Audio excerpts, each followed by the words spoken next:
previous video, I talked about essential Buddhist concepts and some background information for how it was founded.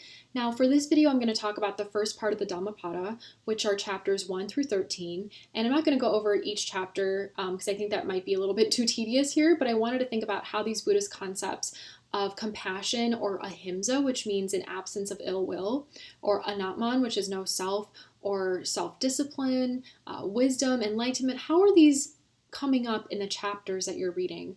So chapters 1 through 4, you see this theme of the presence of the mind and the omnipotence of the mind in a way where, who are we? Who am I? Who is Shanti, right? Who is a self?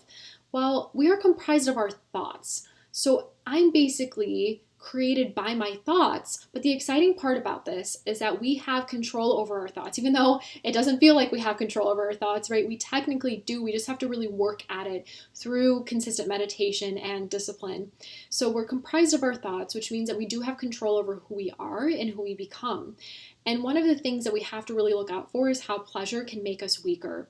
Not necessarily enjoying that sip of coffee or tea or enjoying that bite of, delicious garlic bread, right? But it's more about when you let the pleasures consume you, when you have them be kind of your end all be all, when you wake up to think, oh, I'm excited because my watch or my car, right? It's not necessarily about that. It's about trying to seek pleasure through meditation and compassion. So it's not as if all pleasure is bad and you have to become a hermit, but it's really about achieving that middle path again, right? That middle component between too much or too little of something. So pleasure then, if we're just thinking about it in terms of, oh, I just have to fulfill myself all the time, it's going to make us weaker because we're not really going to be conditioned for self-discipline. And we also see the theme of Buddha's enlightenment, right? If we constantly focus on pleasure, if we constantly focus on attachment in the body, then we're going to be further away from enlightenment. So these themes are obviously then carried on to chapters 5 through 9, where we see the second noble truth discussed of how desire and ignorance contribute to suffering. And ignorance leads to destruction, right? That's a major theme here. How does ignorance lead to destruction? Just think about the wars that have happened. Think about the violence in our society, right? We think we know things about people or a situation, and then we judge people based off of that. And then sometimes that ends up in violence and killing people and terrible things like colonialism and the Holocaust, right? So that's an example of how ignorance leads to destruction. We have to really be aware of what we know and what we don't know and kind of separate the two and be mindful about that. We also have to think about our attachment to the world. Now, one of the themes here is separation from the world. This doesn't necessarily mean, I think, the image of, someone meditating under the tree and becoming a hermit is what we think about when we hear the term separation from the world. And yes, it can include that, right? That's what the Buddha did. But at the same time, he experienced the world so much to get to that point of being able to meditate under the Bodhi tree. And so separation from the world means that we're so kind of immersed in everything, right? We're immersed in social media, we're immersed in how we look, we are immersed in how other people think of us. And we have to detach ourselves from that and say, you know what, like, who am I? What do I want from my life? What do I want from the world? What is the kind of person I want to be, right? Because it is really easy to get lost in pleasure and objects and think, okay, well, if I don't have this kind of house, I'm trash. If I don't have this kind of car, I suck, right? No, we have to separate ourselves from that. And we can't falsely equivocate between what we have and who we are, right? Who we are and what we have are two separate things. So part of this has to do with getting away from that sense of ownership that, this is mine, I deserve this, you don't deserve this, and be free from our attachment to objects, but also our attachment to other people, which I think is way harder than our attachment to objects, right? But one of the main components of Buddhism is recognizing the impermanence of everything. It's kind of the only constant, that everything is always changing around us. Our relationships, our people we're constantly changing, the situation is constantly changing, and so we have to recognize that. And we have to realize, okay, I'm in this situation right now, but I don't know if I'll always be in this situation, and that's okay.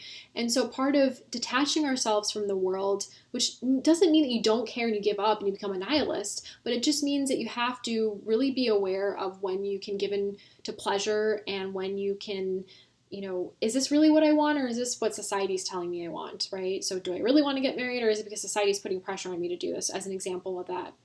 And part of this has to do with finding delight in things that don't have to do with pleasure and objects and materialism and things like that. So finding delight in nature is definitely a theme you see in the Dhammapada, where they say that the enlightened individuals find pleasure in nature where the worldly do not find pleasure. So what is it about nature, right? It's away from kind of the noise of society. You don't have to perform in any way, right? You can just exist and be there and just enjoy the presence of the earth without having to worry about what other people are saying or thinking about you, right? So that's kind of the beauty of nature. And in order to separate from the world, where we're not so obsessed with what other people think of us or what we have or what we don't have, we have to conquer thyself, which is really hard, right? And so it's far more difficult to conquer thyself than it is to conquer thousands. So we see that theme of quality over quantity. It's a lot easier to say, oh, you know what? You're prejudiced, you're racist, you're sexist, instead of looking at oneself and saying, wow, how am I perpetuating this? How am I benefiting from these structures in society?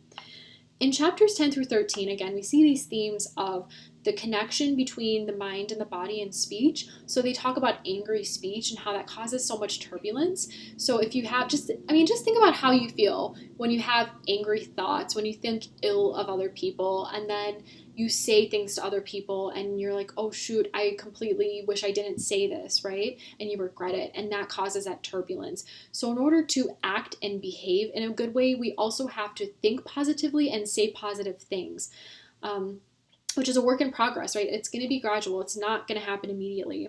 And we see this character or this reference to the Brahmin throughout the Dhammapada. And if you remember with Hinduism, Brahmanhood is a caste, it's the highest caste, but it's something you're born into. But with Buddhism, it's not something you're born into. It's just based off of your actions. So it's based off of how you exist. Are you gentle? Are you kind? Are you restrained? Are you calm? That is Brahmanhood, not what you're born into, which is really liberating and exciting from the Buddhist perspective.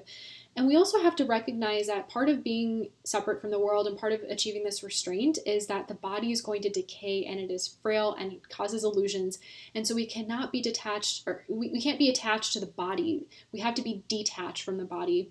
In one of the Discovering Buddhism videos that I linked to our page, they talk about thinking of the body as like a hotel or an Airbnb, right? But the idea is that we can't become attached to something that we know is inevitably going to change and dissipate, right? So when we stay at a hotel or an Airbnb, we know that we're not going to live there forever. And we go there, we enjoy it, and then we leave. And so that's a way to think about the body. This is a temporary situation that I am in right now. And I think that'll help us deal with things like aging too, right? That we're not always going to look a certain way, and that's okay, and that's just part of life. And so all of this has to do then with how we control ourselves and we control how we react to situations. So we have to cultivate our own good. We have to cultivate our own sense of benevolence and compassion and wisdom. We can't necessarily turn to a God or tell someone else what to do. We have to figure this out. So those were the main concepts from chapters 1 through 13 of the Dhammapada. And the Dhammapada is basically a collection of what the Buddha said throughout his life when he was teaching. It's not 100% accurate, right? We don't know that, but it's kind of an interpretation of these are the sayings of the Buddha. It's written in a poetic way, in a way that's similar to the Bhagavad Gita, but at the same time, I think it's a little bit less dense and it's a lot shorter and brief. So think about that in terms of this idea of quality over quantity.